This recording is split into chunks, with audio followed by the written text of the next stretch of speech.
Hello and welcome to daily in-depth analysis, whereby we are going to discuss the topics from the last week, which are especially relevant from geography and environment sections for the mains as well as prelims. The topic list is shown on your screen, and there will be 5 topics. The first 2 topics, that is compensatory afforestation and the revised Green India mission, will be discussed from the mains perspective, and the other 3 topics, that is tropical forest forever facility, Rhesus Mongi, and Nauradehi wildlife sanctuary. These 3 topics will be discussed mainly from the prelim section, right? So without wasting much time, let us begin with our today's session.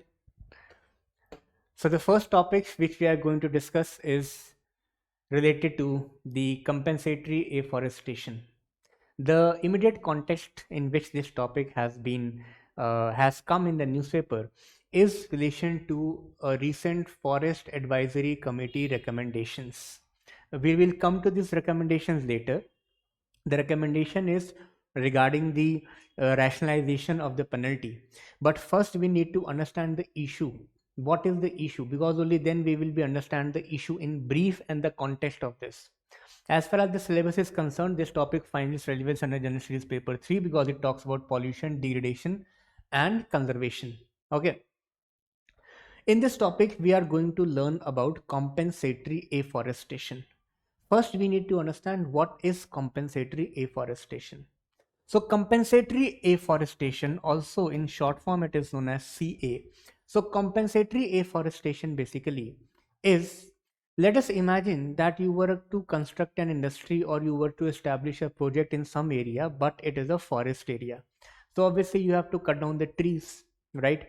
But in order to ensure a balance between environment and the development, the government came up with a provision that if, let's say, you are cutting down the trees over 1 hectare of land, then you must compensatory afforest the trees. That is, you must grow the trees in some other area in the equal land. Now, whether that land will be equal or twice the degraded land, that's a different thing. So, if I have to talk formally, whenever a forest area is diverted or is converted to the non-forest use purposes, at that point of time it is mandatory that you will grow the trees on some other part on in some other areas, and that area should be equal or more than that I said that we will discuss. Okay, so this is what compensatory afforestation is. Is it clear to everyone? So for example, let's say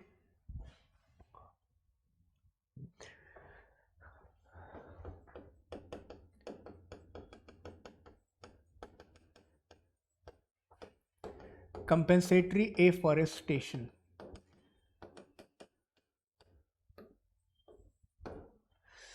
Now, let's say that you have cut down the trees over 1 hectare of area. As we have discussed that you have to grow the trees in some other area on 1 hectare of land. Now, what is the classification? Whether it will be 1 hectare or it should be 2 hectares. That is more than the area on which you have cut down the trees. So how does it go?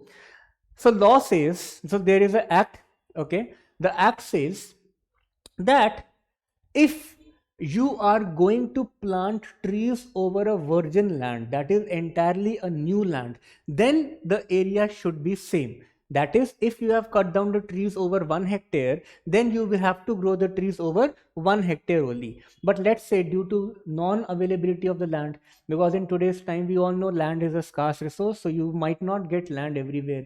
So in that case, there is a second possibility. The second possibility is that you can strengthen or you can support the degraded forest area. So if you are not growing trees on the virgin land and you are just restoring the degraded forest area, then that area should be twice of the original area which you have diverted for the non-forest use purposes. Is it clear? So equal area if that is a new land, and twice the area if it is a degraded forest.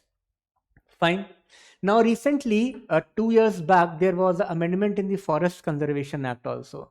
So, the Forest Conservation Act was amended and it was provided let's imagine a situation. You have cut down the trees in the Andaman and Nicobar Island, let's say for some project. Okay, Great Nicobar project is going on. So let's say there is a large scale deforestation taking place, and now you have to do the compensatory afforestation, but you are not getting, let's say, a virgin land in Andaman and Nicobar area, and you are not getting a degraded forest in Andaman and Nicobar area. Then what will you do? Can you go to some other state? So yes, now under the Forest Conservation Amendment Act of 2023, it was provided that even if you have converted a forest for non-forest use purposes in one state and you are not getting any degraded forest or a virgin land in that state to go for the compensatory afforestation, then you can move to other state also.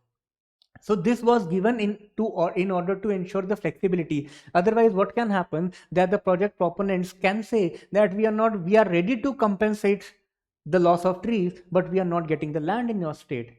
Provide us the land. Now it will be challenge for a government also to provide the land. Is it clear to everyone?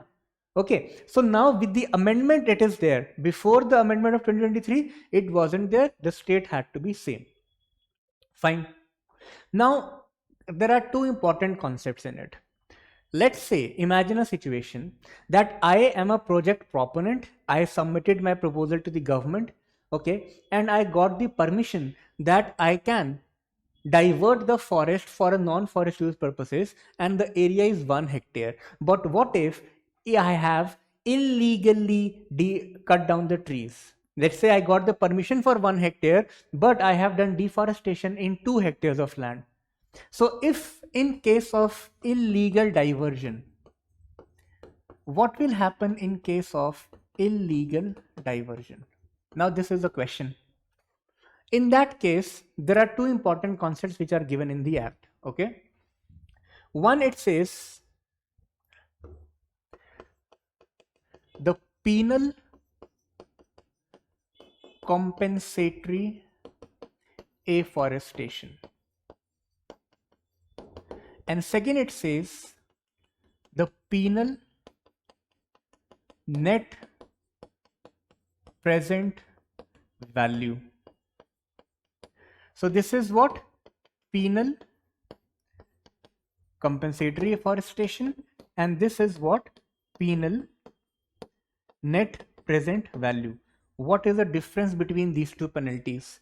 These two penalty means the penal compensatory afforestation mean if there is illegal diversion, then what can happen? Then this is not true. You have to go for a compensatory afforestation for more area. That is, you have to grow more trees beyond this particular limit. So this is known as penal compensatory afforestation. Okay, but here there is no involvement of monetary penalty. Here you just have to grow more trees, that is on larger area beyond this limit. This here you have monetary penalty. To address this, first we need to understand that what do we mean by net present value, NPV. NPV basically means the monetary value of the ecosystem services which have been lost because of the deforestation which you have done.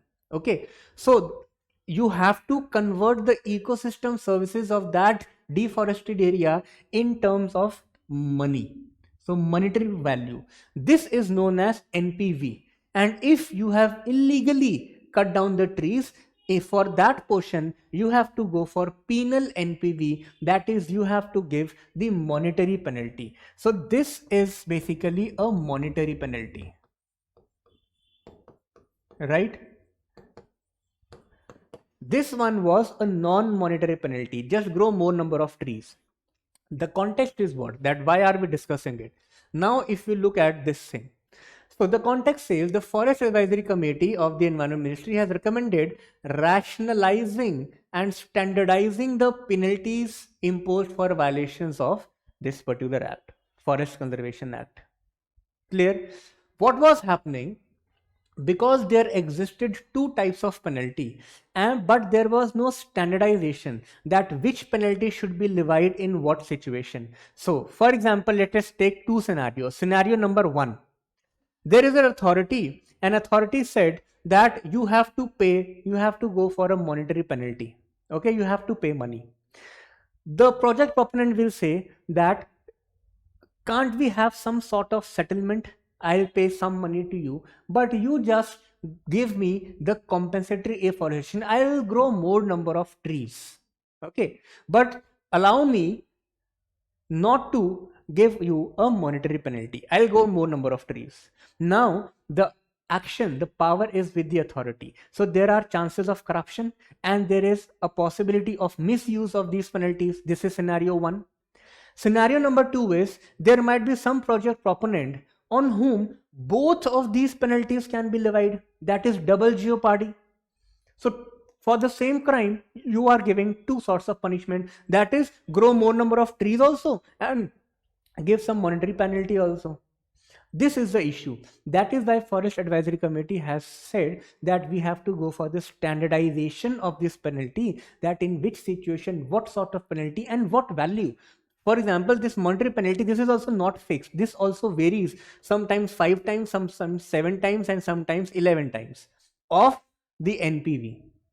Okay, of the present monetary value of the ecosystem services, 5 to 7 to 11 times of this value. So there has to be some standard practice. This is the whole issue about it.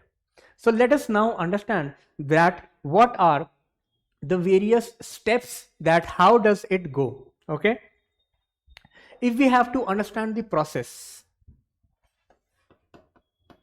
that what is the process of compensatory afforestation. So first we need to understand the first step is always the proposal. Okay, so there will be a proposal submission.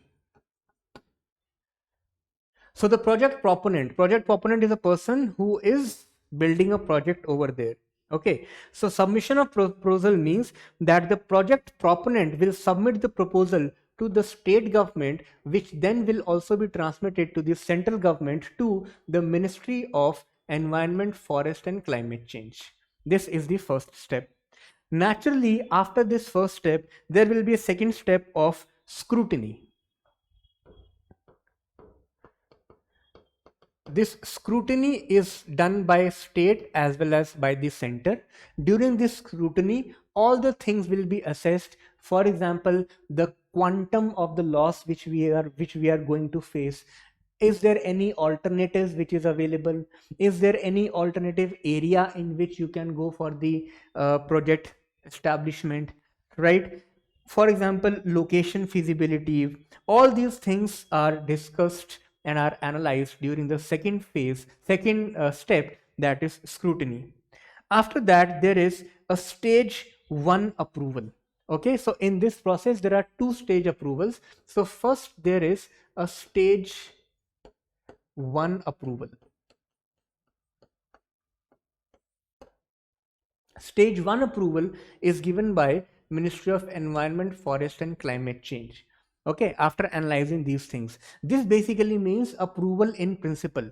So if it is approval in principle, it means that no actual work can take place on land. No work can take place. It is just an in principle approval. Okay, actual work can take place only after the stage 2 proposal and stage 2 approval. After stage 1 approval, so there will be activities which will be sought to address, to analyze that what will be the land on which compensatory afforestation has to be done. So that means identifications of the compensatory afforestation should be done.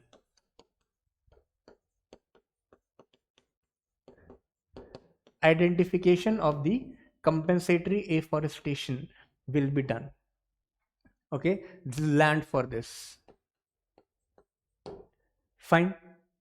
After this, after the identification of this compensatory afforestation land, for example, the things which we have discussed, that it will be equal to the land if it is a virgin area, and it will be 2 times of the degraded land if it is a degraded forest area. After that, the mutation takes place, and all those things come under basically this. After that, comes the important part, the deposition of the funds. Once it is analyzed, the quantum of the fund is calculated, then comes the deposition of the funds. You should remember this, that the actual plantation, that is afforestation, is not done by the project proponent. Okay, project proponent just provides the money to the state or the central government. It is the state department, the forest department, which actually implements it on the ground. Is this clear to everyone? Project proponent will just deposit the funds, which is calculated as per this NPV and all these things. Once that is deposited, so, and it will be deposited to the state Campa fund. Okay, once the deposition of the funds take place, all the things, that is the compensatory afforestation cost, the net present value charges, any other charges which are there, so those funds are deposited to the state Campa account. Once this deposition takes place, after that comes the stage 2 approval. At this stage, once you get the stage 2 approval, here the actual work can begin. That is, actual project related work on that land can begin, right? After this stage 2 approval, then is the implementation of the last is implementation of the compensatory afforestation, and as we have discussed, this is done by the state government. These are the processes of the compensatory afforestation. Fine. Now we have understood that what is compensatory afforestation, what do we mean by penal CA and penal NPV, and what is the process. Now comes the analytical part, that what are the various issues which are involved here.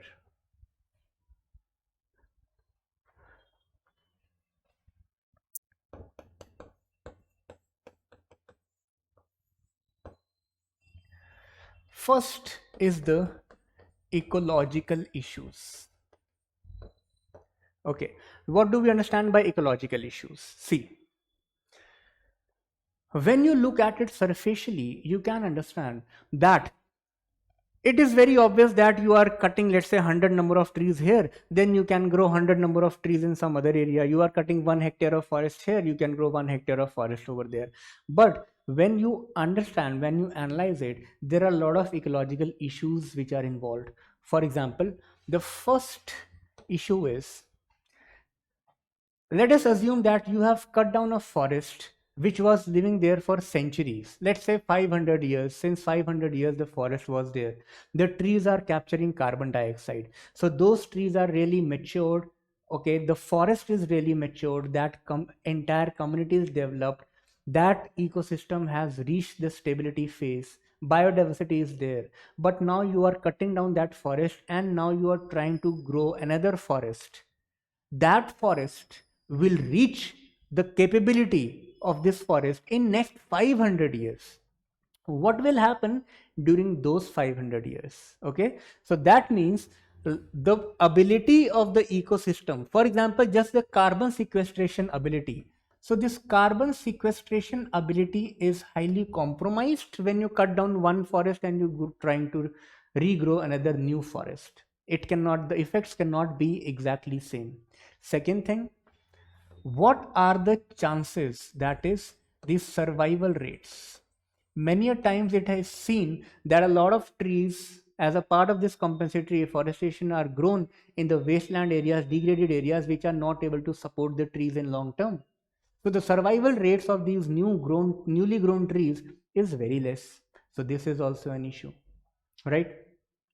Along with these two issues, there is a third issue which says that the species which generally are grown are non-native. For example, a lot of times it is seen that the project proponents or departments go for the eucalyptus plantation. Now, eucalyptus is a non-native species. It is very detrimental for the ecosystem because it sucks up a huge amount of water. It is very water draining, water intensive tree, right? And then a lot of times it is seen that there are chances of monoculture. When you are destroying a forest, forest is a ecologically diverse ecosystem. It is not having just one type of species, one type of tree. But when you are regrowing, when you are making a forest of your own, just because law has mandated it, it is very easy that you will get seeds, you will get plants of any one particular type, and you will grow the entire forest from that one particular variety. That is the monoculture. So these are some of the ecological issues. Next, along with the ecological issues, next comes the legal issues which are involved.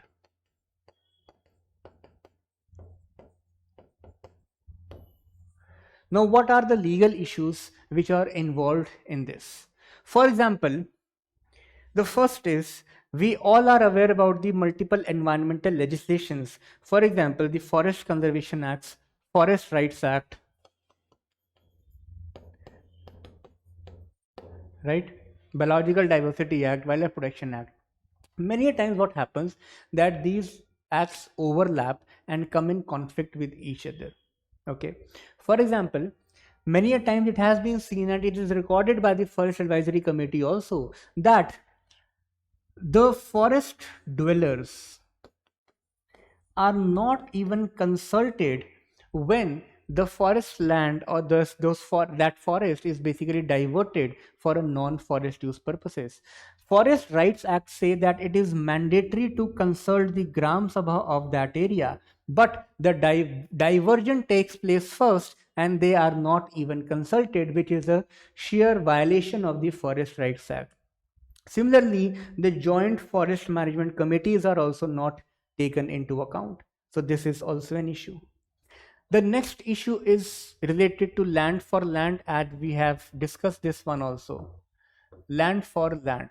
Yes, it is very easy to say that if you are cutting down the trees over 1 hectare, you grow the trees over another hectare. It is not in 1 hectare. So when a large scale integrated project is established, it is across thousands of hectares. So from where you will get the land?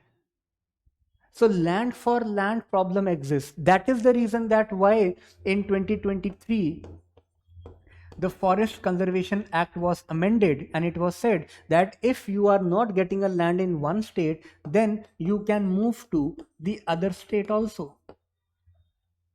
That is the reason. And the last challenge, the last issue in this is the ineffective use of the CAMPA funds.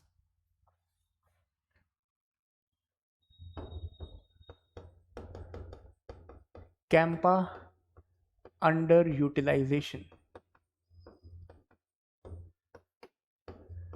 There was a report which said out of the total CAMPA funds for Delhi, out of the total CAMPA funds, just 23% of it was utilized by Delhi. There is a report by CAG in 2013 which again is telling us that there is a sheer underutilization and inefficient management of the funds which are stored with CAMPA. Okay, so these are various issues which exist with this particular thing. Now the question is that what can be a way ahead?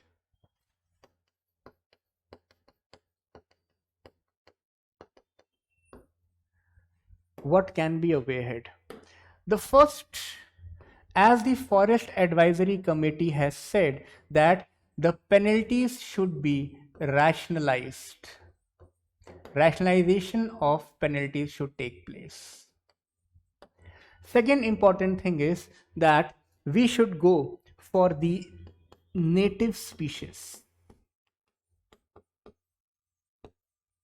Because if we are not going for the native species, just for the sake of formality, we are going trees which are invasive and exotic, that will not solve the purpose. Next is there should be a shift from the plantation targets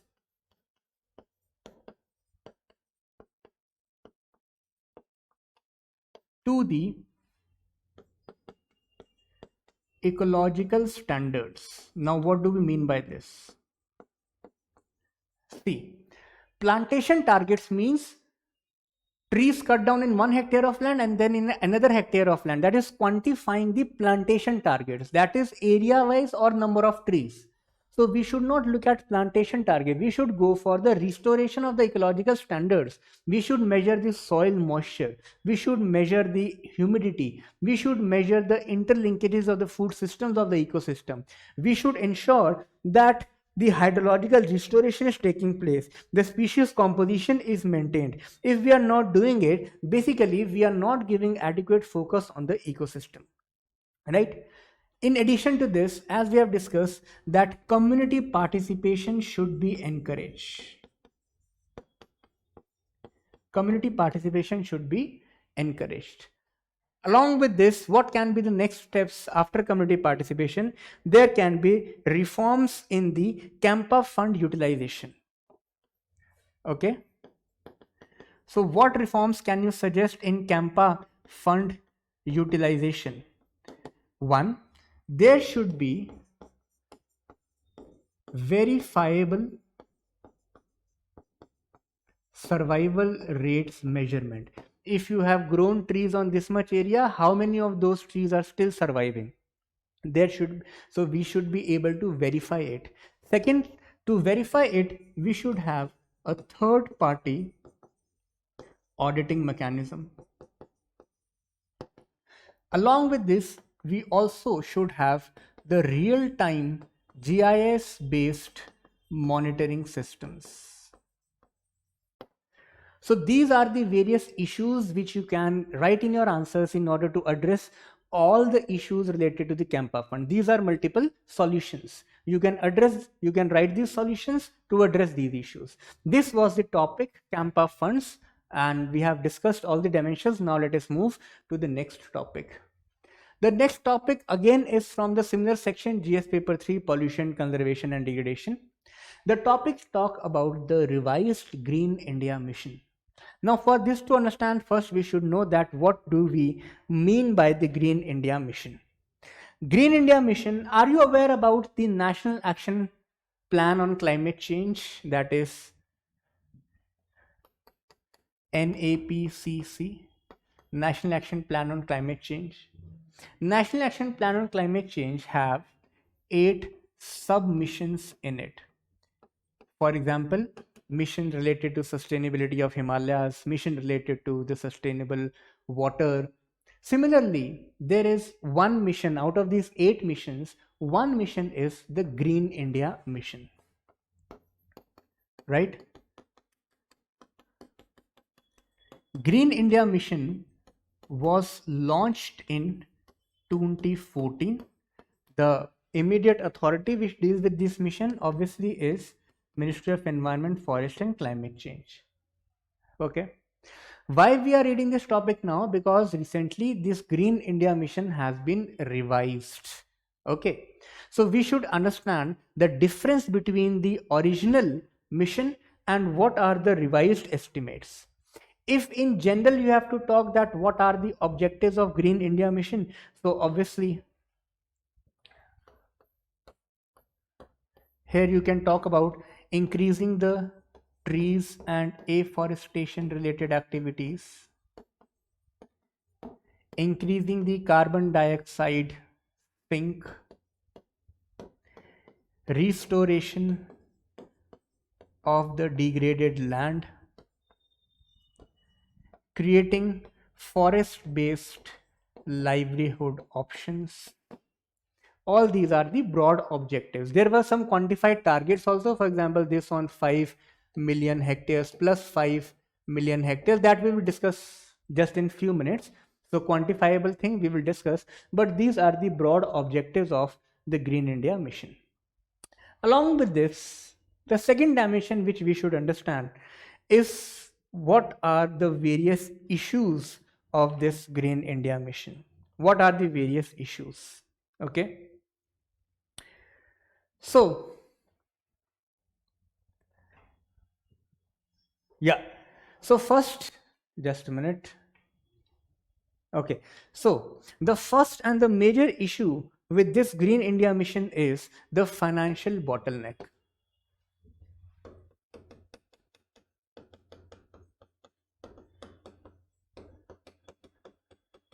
Okay.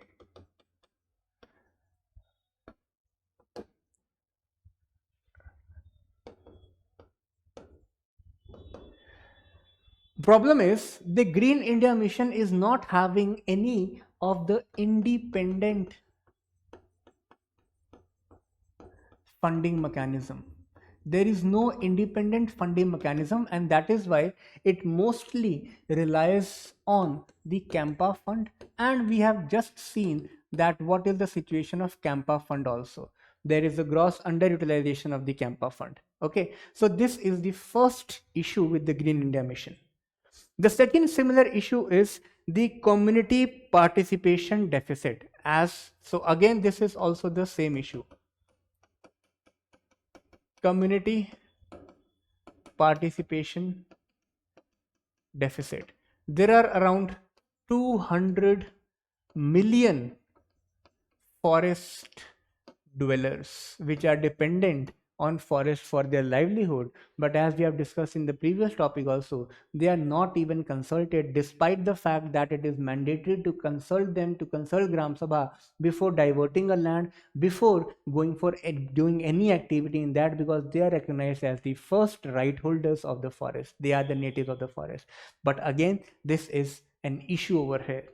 The third issue is again the ecological design, that is monocultures, eucalyptus, etc. So we have discussed this issue also. Okay. So as we can see, the issues of Green India Mission or the Campa remains largely similar. For that matter, if you have to think about the issues related to any of such dimensions which covers the management of the forest, these issues will remain similar.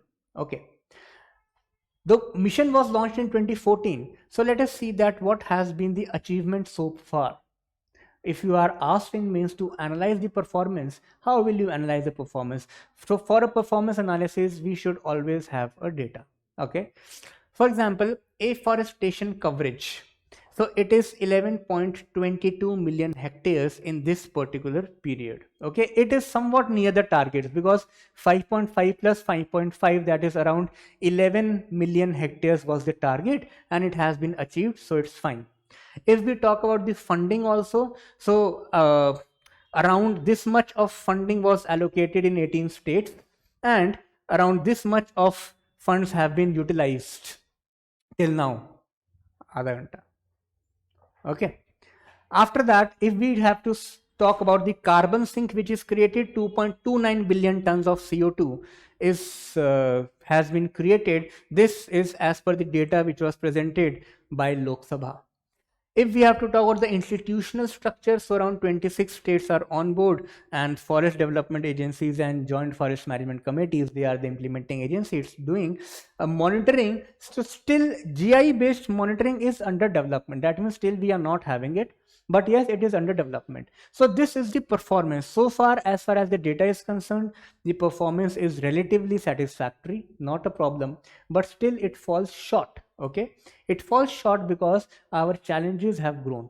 So in that case, now we should compare actually that how the revised Green India mission, which is for this particular period, is different from the original Green India mission of 2014.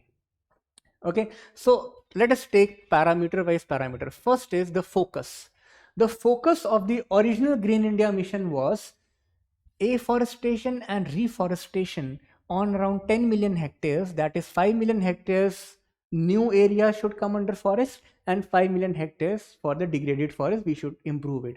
Total 10 million hectares, right? So this is the entire focus is afforestation and reforestation activities. But in the revised mission, it is not afforestation and reforestation. The core idea is landscape based ecological restoration, and the data has significantly increased. It has more than doubled. The target now is around 24.7, around 25 million hectares. The second important thing is the approach. Original Green India mission was centralized and scheme driven. But when we come to the revised mission, it is region specific, it is bottom up planning, and more focus is given on the native species. Green India mission and Campa Fund, these topics go hand in hand. Okay, so that is why you might think that a lot of things are repeated because the topics are having a huge overlapping. After that comes the geographical focus. The original mission, the focus was the general forest areas with broad afforestation targets, but the revised mission is not having general, it is more special, it is more unique, more focused, and hence it is not interested in any type of forest. It is more interested in the critical ecosystems like the Aravalli ranges, Western Ghats, Himalayas, and mangroves. So it has a region specific approach.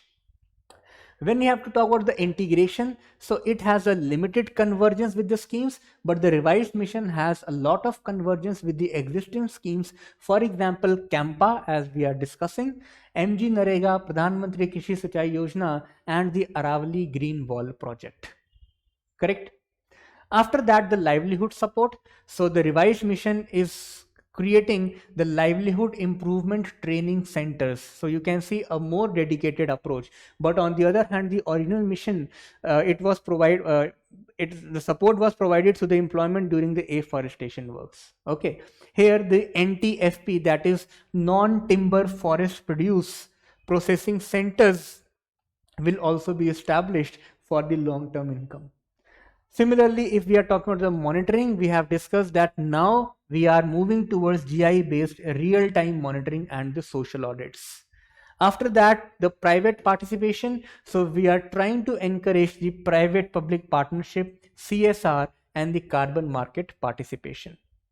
In the original mission, as far as the cost was concerned, it was not clearly specified, but in this new mission, it is estimated around this much of amount, that is, the cost is clearly specified. Fine.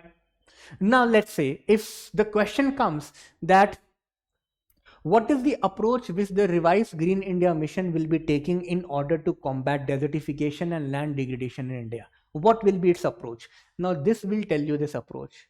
The approach is what? How will it tackle the desertification and land degradation? Because it will take landscape based ecological restoration approach. This is the target.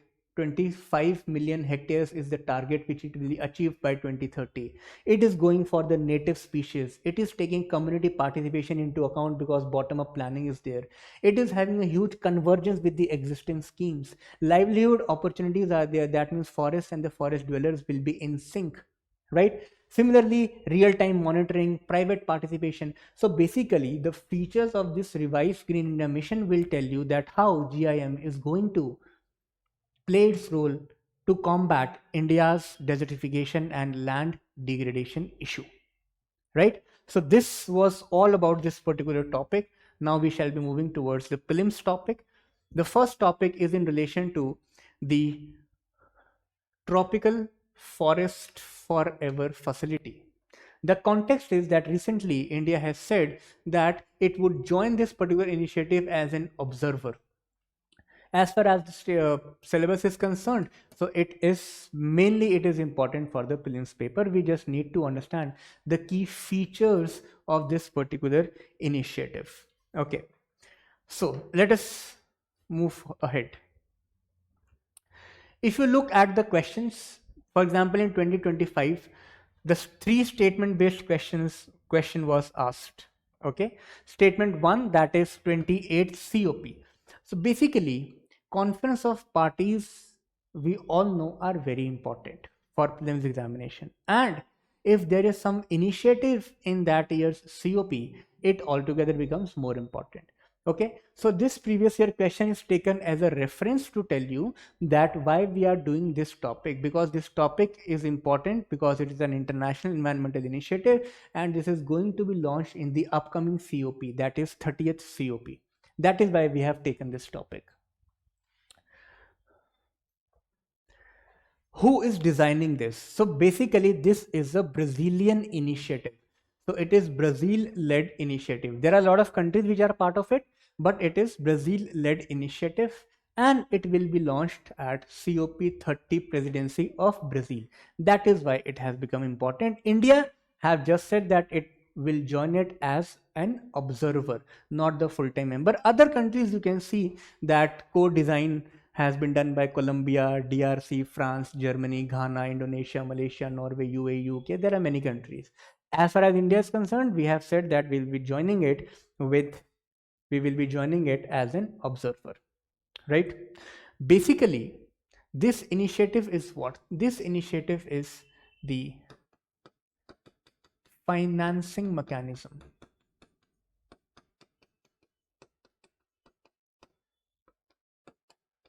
This is a financing mechanism. The initiative is to support the tropical countries. Okay. And this is financing mechanism for forest conservation. This initiative will be having its own secretariat. Along with the secretariat, this initiative will also be having its investment fund.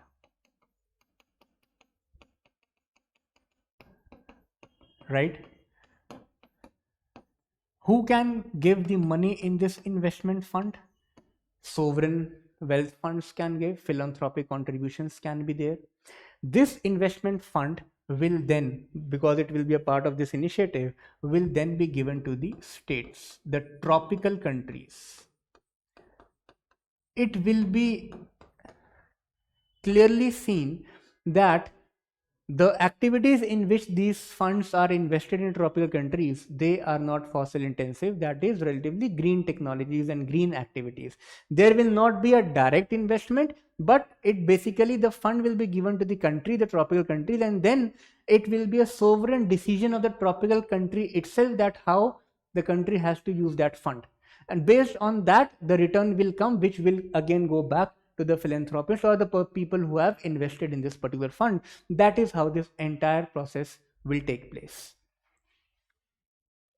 If you see the investment fund structure, so the total fund structure is around $125 billion, in which the private investors are contributing $100 billion and the sovereign and philanthropic investors will be contributing around $25 billion.